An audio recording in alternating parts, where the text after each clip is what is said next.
3 easy hypnotic inductions that you can use right now. Yeah, that's right. In this video, we're going to teach you 3 different hypnotic inductions that you can pretty much use anywhere, anytime. And even if you're brand new or even if you're fairly experienced, this is going to be a helpful video for you in building your hypnosis skills and taking them to the next level. Right, Mike? Yes, I'm Mike Mandel, and this is Chris. We run MMHA, Mike Mandel Hypnosis Academy.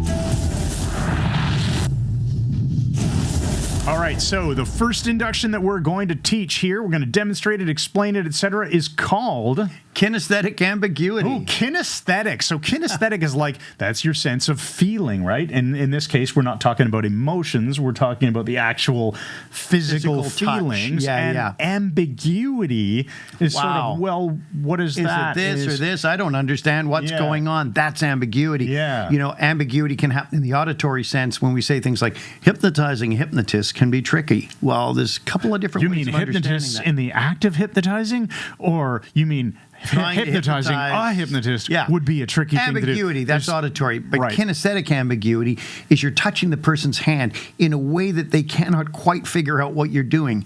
And the result is it becomes cataleptic and floats in the air. And that is the entire point of any of these inductions where we're using catalepsy. We're setting up catalepsy in a way that we don't explain it to the person being hypnotized.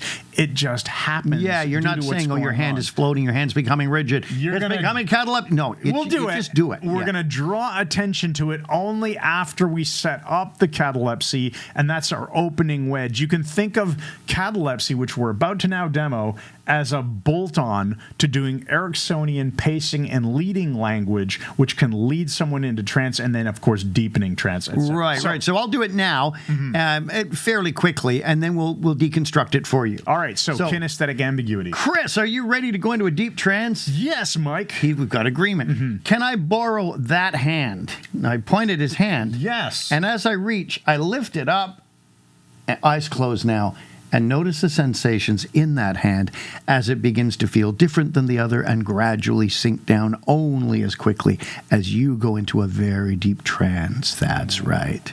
There we go. And that's basically it. All right. Now, you did it so fast. Let's do it slowly now. Do the kinesthetic. Let's break it all down. Yeah. So I'm saying, can I borrow that hand? Now, once he's set up that, he's got agreement. I've got agreement. But when I say that hand, we're immediately getting dissociation. If you look at your hand and say my hand. My hand. But if you look at your hand and say that hand, it feels very different. It's a weird feeling. So may I borrow that hand? That hand. To me. I point at I go, oh. And you usually do it I reach like I'm about to shake hands, but I'm not. As his hand rises, I lift it up about a 90-degree angle here. And let's point out a little gap here that you're not actually... I'm not grabbing it like a handshake. I'm barely touching it, which is part of it. It's like the thumb and the... Yeah, barely touching the FU finger, in a sense. Right. Yeah. So I've got this very light...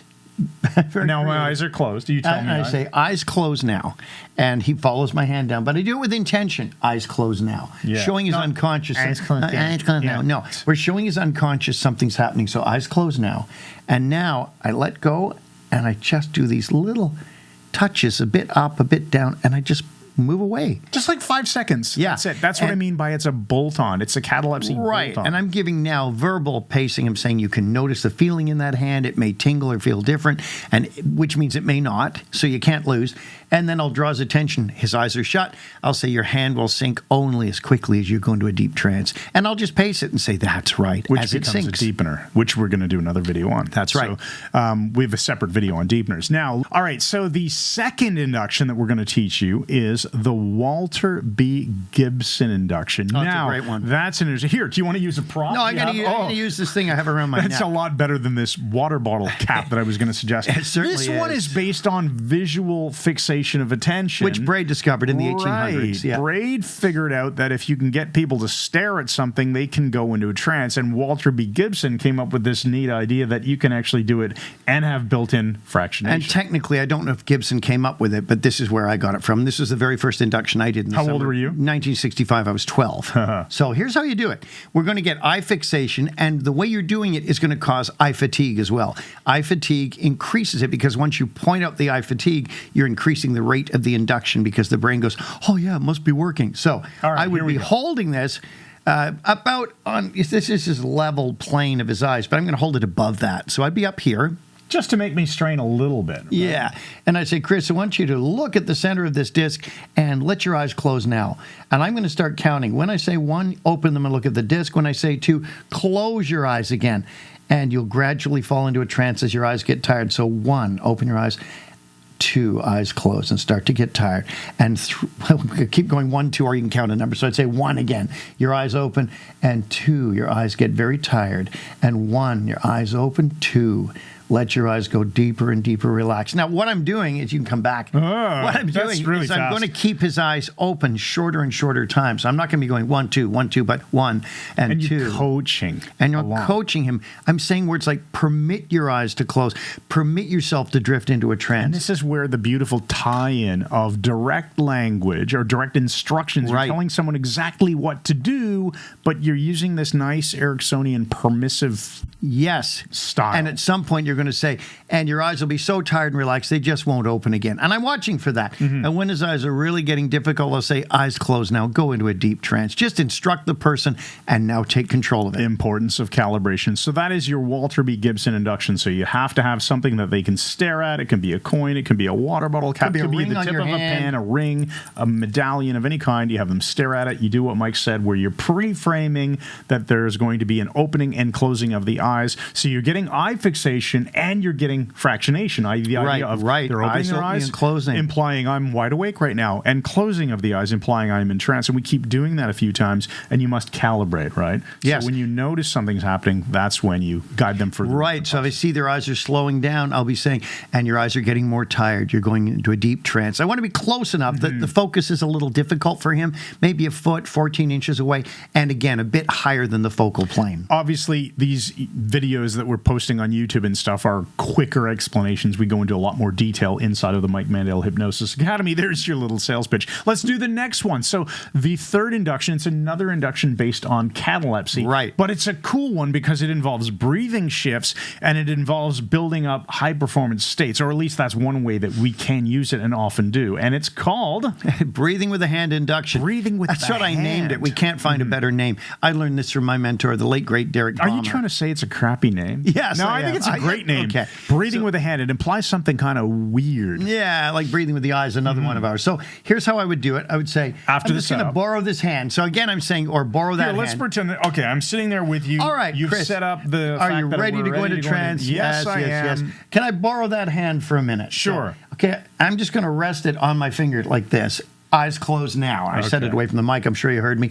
And take a deep breath. And exhale. And begin to go into a trance with every motion.